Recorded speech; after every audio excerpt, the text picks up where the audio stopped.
बिस्मिल्लाहिर्रहमानिर्रहीम। अस्सलाम वालेकुम।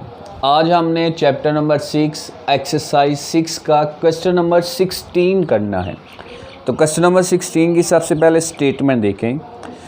Divide ₹60,720 profit among 3 partners of a firm in the ratio 2:3:7। 3 partners हैं, उनमें जो 60,720 का प्रॉफिट हुआ है, मुनाफा हुआ है, उसको डिवाइड करना है। किस तरह डिवाइड करना है? 2:3:7। बाद दफ़ा ये होता है कि जब पार्टनरशिप होती है तो वो अमूमन ये होती है कि 50-50, यानी 2 बंदे मिलकर, 3 बंदे मिलकर या 4 बंदे मिलकर कोई काम शुरू करते हैं, और अगर वो इक्वली पैसे जब उस काम में लगाते हैं तो उनका शेयर भी क्या आता है? इक्वली। लेकिन सम टाइम ऐसा होता है, एक बंदा कहता है जी मेरे पास थोड़े से पैसे कम हैं, तो वो कम पैसे इन्वेस्ट करेगा, दूसरे उससे थोड़ा सा ज़्यादा इन्वेस्ट कर देता है, तीसरा उससे भी ज़्यादा इन्वेस्ट कर देता है। तो जब उन्होंने जो पैसे इन्वेस्ट किए उनकी अमाउंट डिफरेंट है, तो इसका मतलब है उनका जो शेयर आएगा वो भी उसी हिसाब से आएगा। जो कम पैसे इन्वेस्ट करेगा उसे कम शेयर मिलेगा, उसे कम प्रॉफिट मिलेगा। जो ज़्यादा पैसे इन्वेस्ट करेगा उसको ज़्यादा हिस्सा मिलेगा, और जो उससे भी ज़्यादा इन्वेस्ट करेगा उसको फिर जो प्रॉफिट होगा, उसका जो शेयर होगा वो भी क्या होगा? ज़्यादा होगा। तो what is the share of each? तो बताना है जी हर एक को कितना कितना हिस्सा मिलेगा। सबसे पहले टोटल प्रॉफिट हमारे पास कितना है? टोटल प्रॉफिट वो हमारे पास है जी रुपीज़ 60,720, 60,720। उसके बाद है जी रेशो ऑफ पार्टनर्स। जो हमारे पास पार्टनर्स हैं उनकी रेशो क्या है? रेशो है हमारे पास दी हुई, कितनी रेशो है जी? 2:3:7। उसके बाद आ जाएगा सम ऑफ रेशो। ये जो रेशो है इनका सम। तो ऐड सम का मतलब होता है जमा करना, ऐड करना। ऐड कर दें 2 + 3 + 7। तो 2 + 3 5, 5 + 7 क्या आ गया? 12। अब तीनों का हमने शेयर निकालना है। तो फर्स्ट पार्टनर शेयर, पहले पार्टनर का हिस्सा। अब उसकी रेशो में क्या आ रहा है जी? 2 को डिवाइड करेंगे sum of ratio multiply by total profit 60,720। 2 1s are 2, 2 6s are 12, 6 1s are 6, 6 1s are 6, 0 वैसे का वैसे ही आ गया। 6 1s are 6, 1 carry 12, 6 2s are 12, और ये 0 वैसे का वैसे। ये 0 क्यों आया? क्योंकि 6 10s are 60, या फिर 6 1s are 6, 0 छोटा है, 6 बड़ा है, तो 0 के साथ क्या लगा देंगे? 7। तो 0 7 का मतलब क्या है? 7। लेकिन जो वो वाला डिजिट होगा उसकी जगह फिर क्या आता है? 0। तो यानी पहले को कितने पैसे मिलेंगे? पहले का हिस्सा क्या आएगा? 10,120। अब बच गए बाकी 2, तो बाकी 2 का शेयर भी इसी तरीके से निकलेगा। सेकंड पार्टनर्स शेयर, दूसरा जो पार्टनर्स है उसका हिस्सा, तो वो हमारे पास आ जाएगा। उसकी रेशो क्या है? 3। ये फर्स्ट पार्टनर की रेशो, ये सेकंड की, और ये थर्ड की। तो सेकंड की हमारे पास क्या है? 3 divide sum of ratio multiply total profit 60,720। 3 1s are 3, 3 4s are 12। 4 1s are 4, 4 1s are 4, 2 carry 20 बन गया, 4 5s are 20, 4 1s are 4, 3 carry 32 बन गया, 4 8s are 32 और ये ज़ीरो वैसे का वैसे, यानी दूसरा पैटर्न है उसका सा आ गया 15,180 रुपये। उसके बाद आगे आ जाएगा थर्ड पार्टनर्स शेयर, ये यहाँ पे चले कर देता हूँ। थर्ड पार्टनर्स शेयर, तीसरे पार्टनर का हिस्सा, थर्ड पार्टनर्स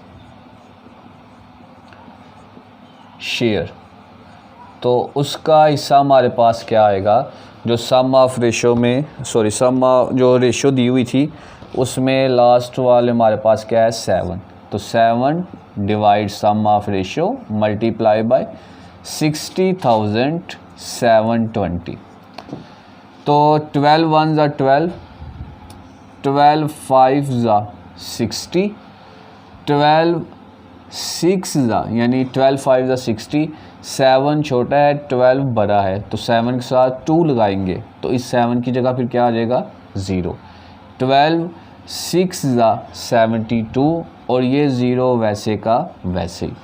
अब 5060 को 7 से मल्टीप्लाई कर दें, 7 को 0 से मल्टीप्लाई करेंगे तो 0 आएगा, 7 6s are 42 and 7 5s are 35, तो यानी तीसरे बंदे का हिस्सा क्या आ गया 35,420, तो ये तीनों पार्टनर्स जो हैं उनका शेयर आ जाएगा। उसके बाद ही आगे क्वेश्चन नंबर 17 देखें। क्वेश्चन नंबर 17, सबसे पहले क्वेश्चन नंबर 17 की स्टेटमेंट। क्वेश्चन नंबर 17 में दिया हुआ है the angles of coordinator, coordinator एक ऐसी फिगर, ऐसी डायग्राम जिसकी 4 साइड्स हों, वो किसी भी शेप में हो सकती हैं, यानी कि स्क्वायर भी हो सकता है, रेक्टेंगल भी है, इसके अलावा और भी कोई भी शेप्स है। टोटल कितनी साइड्स हों 4, जब 4 साइड्स होंगी तो एंगल भी कितने होंगे 4 होंगे। The two angles of a coordinator और इन रेशो 3:4:6 एंड 7, ये एक कोऑर्डिनेटर जिसके दरमियान जो एंगल्स हैं उनकी रेशो आ रही है। Find the measurement of angles, तो आपने हर एंगल कितने का है, कितने डिग्री का है उसको फाइंड करना है। ये बात आगे उसने हिंट भी दिया हुआ है, लेकिन ये आपने याद भी रखना है कि जब भी कोऑर्डिनेटर की बात होगी, 4 साइड वाली फिगर की बात होगी, तो उसके सारे एंगल्स को ऐड करें तो आंसर क्या आना चाहिए 360 डिग्री। यहाँ पे तो चले उसने हिंट भी दे दिया, लेकिन पेपर में आपको हिंट नहीं आएगा, तो आपने ये याद रखना है। तो लिखेंगे जी sum of angles, sum of angles, जो हमारे पास टोटल एंगल्स होंगे उनका सम कितना है जी 360 डिग्री। उसके बाद उसी तरीके से रेशो बिटवीन एंगल्स, जो एंगल है उनके दरमियान रेशो कितनी है, तो वो उसने दी हुई है 3 4 6 7, 3 4 6 एंड 7। नेक्स्ट स्टेप क्या होगा, इन सब रेशो को ऐड कर देंगे, सम ऑफ रेशो, इन रेशो को ऐड कर दें 3 + 4 + 6 + 7, 3 + 4 7, 7 + 7 14, 14 + 6 20, तो ये हमारे पास टोटल सम ऑफ रेशो क्या आ जाएगा 20। उसके बाद जी एंगल्स को फाइंड करना है, तो फर्स्ट एंगल ये रेशो फर्स्ट एंगल किया, ये सेकंड किया, ये थर्ड किया और ये फोर्थ किया। तो फर्स्ट एंगल हमारे पास आ गया 3, ये वाली रेशो। उसके बाद divide sum of ratio multiply by जो सारे एंगल्स का सम होगा, वो क्या आ जाएगा 360 डिग्री। 0 0 से कट गया, 2 1s are 2, 2 1s are 2, 1 carry 16, 2 8s are 16, 18 3s are, तो ये हमारे पास आ जाएगा 3 8s are 24, 3 1s are 3 and 2 carry, कितना आ गया 54। ये फर्स्ट एंगल आ गया। अब हमने निकालना है सेकंड, थर्ड एंड फोर्थ। तो अब हमारे पास आ जाएगा सेकंड एंगल, उसी तरीके से उसकी ratio 4 divide sum of ratio कितना है जी 20 मल्टीप्लाई जो सम ऑफ एंगल्स 360, 0 0 से कट गया, 2 1s are 2, 2 2s are 4, 2 को 36 से मल्टीप्लाई कर देंगे तो ये आ जाएगा 72 डिग्री।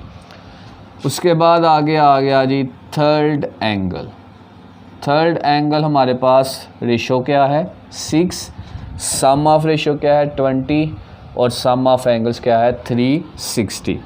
तो ये हमारे पास आ गया 6 डिवाइड 20 मल्टीप्लाई बाय 360, 0 0 से गया, 2 1s are 2, 2 3s are 6, 3 को 36 से मल्टीप्लाई कर दें, 3 6 are 18, 3 3s are 9 and 1 10।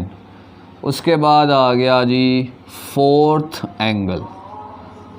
Fourth angle हमारे पास आ गया, रेशो क्या है उसकी 7 डिवाइड 20 मल्टीप्लाई 360 डिग्री, 0 0 से गया, 2 1s are 2, 2 1s are 2, 1 carry 16, 2 8s are 16, 18 को 7 से मल्टीप्लाई कर दें, 7 8s are 56, 5 carry, 7 1s are 7 and 5 12। तो ये हमारे पास क्या आ गया उसका फोर्थ एंगल। इसी तरीके से आगे है क्वेश्चन नंबर 18। क्वेश्चन नंबर 18 में भी सेम काम हमने करना है, उसमें भी हमने एंगल को ही फाइंड करना है, लेकिन बस शेप चेंज हो गई है। यानी पहले हमारे पास कोऑर्डिनेटर थी, अब हमारे पास क्या है triangle. The size of interior angles of triangle, interior का मतलब है अंदर वाले एंगल्स, और एंगल्स हमेशा किसी भी ट्रायंगल के अंदर वाले ही होते हैं। जिस तरह ये एक ट्रायंगल है तो ये इसका अंदर वाला एक एंगल है, ये एक ये है और एक ये है, तो ये एंगल्स क्या है ट्रायंगल के अंदर बनते हैं। तो इसलिए उसने यहाँ पे लिख दिया है interior angle of triangle are in ratio 3 ratio 4 ratio and 5। Find the size of its largest angle. तो आपने बताना है जी कि 3 एंगल जो निकलेंगे, जिस तरह कोऑर्डिनेटर में 4 एंगल निकले थे ना, तो उसमें जो सबसे बड़ा एंगल होगा वो इसमें यहाँ पे अब क्या होगा, जो सबसे बड़ा एंगल होगा उसको हमने बताना है कि ये सबसे बड़ा एंगल है। तो उसी तरीके से सम ऑफ एंगल्स, एक ट्रायंगल के सारे एंगल्स का सम होता है 180 डिग्री। आपने ये याद रखना है। रेशो बिटवीन एंगल्स, जो एंगल्स के दरमियान रेशो है वो हमारे पास क्या है, तो वो दी हुई है 3 4 5, 3 रेशो 4 रेशो और 5। इसका मतलब है ये फर्स्ट एंगल की रेशो है, ये सेकंड एंगल की रेशो है और ये थर्ड एंगल की रेशो है। तो हमारे पास फिर फर्स्ट एंगल क्या आ जाएगा, फर्स्ट एंगल आ गया, पहले इसको सम ऑफ रेशो, सारी रेशो को ऐड करना है। बिल्कुल तीनों क्वेश्चन तकरीबन सेम ही है। सम ऑफ रेशो 3 + 4 + 5 ऐड कर दें जी, 3 + 4 7, 7 + 5 12। उसके बाद आ जाएगा जी first second and third first angle. तो फर्स्ट एंगल की रेशो क्या है 3, सम ऑफ रेशो क्या है 12 और सम ऑफ एंगल्स क्या है 180 degree. 3 1s are 3, 3 4s are 12, 4 1s are 4, 4 4s are 16, 2 carry 20, 4 5s are 20। तो एक एंगल हमारे पास आ गया 45 डिग्री का। उसके बाद आ गया जी सेकंड एंगल। सेकंड एंगल की रेशो क्या है 4 divide sum of ratio multiply by sum of angles. 4 1 ज़ा 4, 4 3 ज़ा 12, 3 1 ज़ा 3, 3 6 ज़ा 18। दूसरा एंगल हमारे पास क्या आ गया 60 डिग्री। उसके बाद आ जाएगा जी थर्ड एंगल। तो थर्ड एंगल की रेशो क्या है 5 डिवाइड 12 मल्टीप्लाई 180 डिग्री। 12 1 ज़ा 12, 12 1 ज़ा 12, 6 कैरी, 6 को 0 के साथ अटैच करेंगे 60, 12 5 ज़ा 60। 15 को मल्टीप्लाई कर दें 5 के साथ तो ये आ जाएगा 75 डिग्री। अब उसने पूछा हुआ है इनमें से बड़ा एंगल कौन सा है। एक है 45 डिग्री का, एक है 60 का और एक क्या है 75 डिग्री का। तो इन तीनों में से बड़ा एंगल कौन सा है जी थर्ड एंगल। तो आ जाएगा find the size of its largest angle. तो यहाँ पर आ जाएगा जी size of largest angle is 75 degree. बाकी जो क्वेश्चन है वो इंशाल्लाह कल से ही। अल्लाह हाफिज़।